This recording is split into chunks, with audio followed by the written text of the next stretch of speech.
For the first time in 80 years, most Americans do not belong to a house of worship.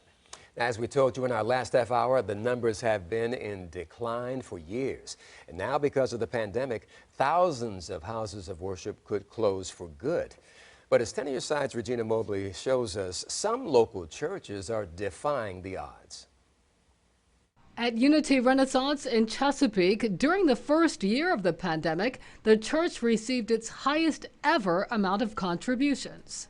When you're done, you're going to scoop this in your hand and put it back in there, okay? It was enough to build a $1 million expansion that includes space to offer tutoring services to children who fell behind during the pandemic. We navigated through the hardest of those times, and when being able to be back together was one of the most joyous days I've ever experienced in my life. At the Mount, with 8 locations in the region, it opened a 9th church called the Mount Virtual. New Year's Eve, we did a 2-hour production.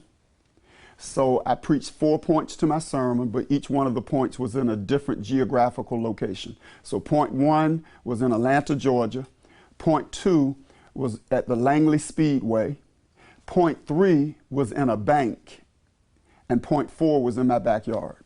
The audience was 25,000 people, 6 continents. Someone that's a church consultant to us said that COVID compressed 10 years of change into the church in 2 years. The years, 164 of them, have included 6 pandemics at the Basilica of St. Mary's of the Immaculate Conception.